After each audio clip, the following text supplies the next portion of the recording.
Salut, c'est Alexis. Dans cette actu photo vidéo, on va parler du Sony 2450G.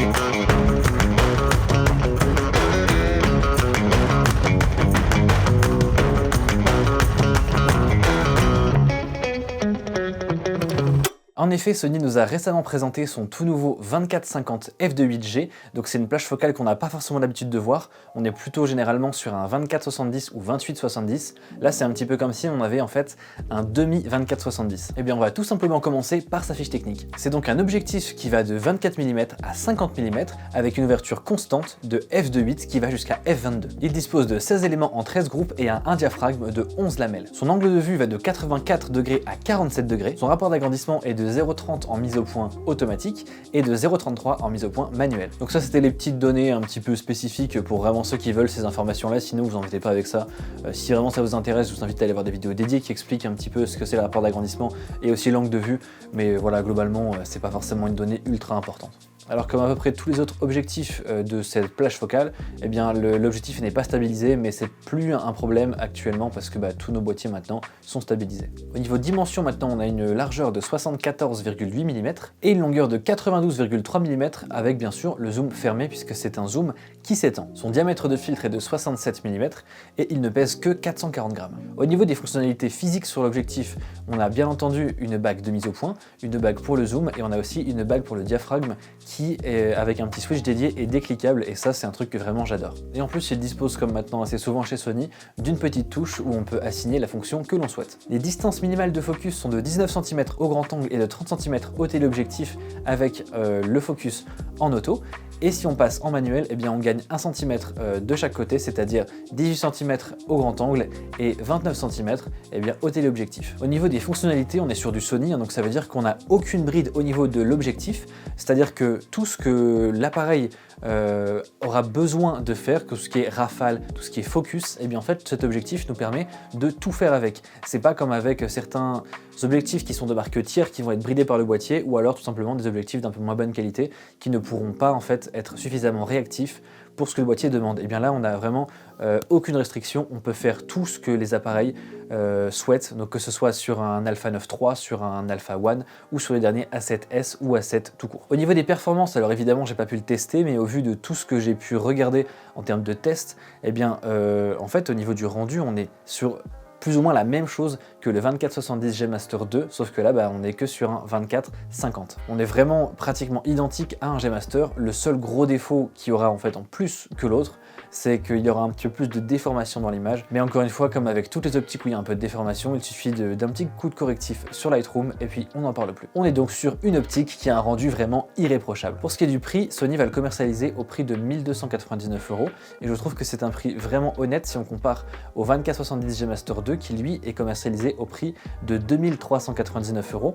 Donc en fait on est pratiquement au double du prix pour avoir le G Master 2, mais techniquement c'est comme si on avait un demi G Master 2, donc en fait pour un tout petit peu plus que la moitié du prix, on se retrouve avec un demi 2470 G Master 2, donc je trouve ça vraiment très honnête de la part de Sony parce qu'on a un demi-objectif mais on n'a que la moitié du prix également. Et bien maintenant, pour qui se destine cet objectif? Eh bien à mon sens, il se destine à deux groupes principaux de personnes différentes. La première catégorie de personnes, ça va être principalement ceux qui font de la vidéo avec des petits setups, donc par exemple ceux qui ont un tout petit stabilisateur et qui n'ont pas forcément envie d'avoir trop de poids ou tout simplement pour avoir un encombrement moindre. Eh bien ça va être beaucoup plus pratique d'avoir un zoom 2 fois plus petit et aussi beaucoup plus léger parce qu'il est quand même extrêmement léger avec ses 440 grammes. Donc c'est vraiment, je trouve, un point positif quand on veut faire des tournages avec, encore une fois, des petits setups pour voyager léger, ou alors quand on a par exemple un stabilisateur assez petit comme par exemple le Ronin SC, où là si on a un petit peu trop de poids sur l'avant, il a tout de suite rapidement envie de piquer du nez, et bien là en fait ça permet d'éviter ce genre de soucis plutôt que de racheter un gros stabilisateur par exemple si c'est une focale qui nous correspond et qu'on n'a pas besoin d'avoir la plage 50-70, et bien je trouve que c'est une très bonne idée. Et la deuxième catégorie de personnes est pour moi ceux qui veulent en fait se balader avec un objectif qui a un poids plume et qui est super compact et qui peuvent en fait le trimballer un petit peu n'importe où. Et ça va être principalement finalement les utilisateurs de la gamme A7C parce que c'est un plein format, donc avec un format assez compact, et je trouve que ce petit objectif qui est lui-même assez compact et assez léger, en fait se matche super bien avec ce boîtier. Et je pense d'ailleurs même que c'est principalement pour cette utilisation qu'en fait cet objectif a été conçu. Et avec ce genre de petits combos, donc avec par exemple un A7C2 ou A7CR, on se retrouve avec un boîtier vraiment super performant qui est bourré de technologie, on n'a vraiment pas besoin de plus. Et du coup on peut embarquer ce petit objectif donc 24-50. Donc si cette plage nous correspond, on a vraiment une qualité optique en tout cas incroyable. Il réagit vraiment à tout ce qu'on lui demande, donc il n'est pas bridé comme j'expliquais juste avant. Et ça nous permet en fait d'avoir un tout petit combo qu'on peut mettre, je dirais peut-être pas dans sa poche, même si dans certaines poches ça peut rentrer, mais vraiment ça peut être le truc qu'on a tout le temps dans notre sac quand on va au boulot, quand on part aux vacances et qu'on n'a pas envie d'avoir un gros boîtier avec nous, et bien c'est un super combo. Et si par exemple tu veux partir en vacances ou en road trip ou je ne sais où, et que tu veux avoir du coup un petit peu plus par exemple de polyvalence, et bien il te suffit d'avoir un petit téléobjectif fixe comme par exemple un 135 ou un 85 dans ta poche. Après un téléobjectif ça va tout de suite faire un petit peu plus gros, si je parle d'un zoom comme par exemple un 70-180 ou 70-200 pour les Sony. Mais je trouve ça vraiment intéressant parce que du coup le combo encore une fois est vraiment tout petit avec un de la gamme A7C et il te suffit d'avoir une petite focale en plus. Et si je prends par exemple là, le cas du je sais pas 85 par exemple f1.8 qui est très bon optiquement et qui pareil n'est pas très gros, tu te retrouves avec deux petites optiques et tu peux quand même couvrir une gamme focale assez large je trouve. Et c'est là en fait que je trouve que cet objectif est vraiment très intéressant. Et donc maintenant, qu'est-ce que j'en pense personnellement? Eh bien je trouve, comme je disais un petit peu plus tôt, que c'était vraiment un super compromis si on voulait aller faire par exemple de la vidéo en partant léger et compact, mais en voulant garder quand même une très bonne qualité parce qu'encore une fois la qualité est vraiment incroyable. Et encore une fois après si on va faire des plans un petit peu plus serrés, il nous suffit d'avoir une petite optique téléobjectif en plus et on voyage quand même très léger sans négliger la qualité. Pour les autres utilisateurs de la gamme Sony Alpha en plein format, donc Sony A7, A9 ou Alpha One, eh bien je pense pas forcément qu'il soit très intéressant dans la mesure où on a quand même un boîtier un peu plus imposant que pour la gamme A7C et que donc il n'y a pas forcément le besoin de vouloir un truc compact et léger, même si certains peuvent quand même en avoir envie, mais je pense que pour ces utilisateurs-là, ça va peut-être quand même pouvoir toucher une petite partie, ceux qui par exemple veulent un objectif qui ont une bonne qualité mais qui n'ont pas forcément le budget à mettre dans le G Master 2 parce que c'est quand même presque le double du prix.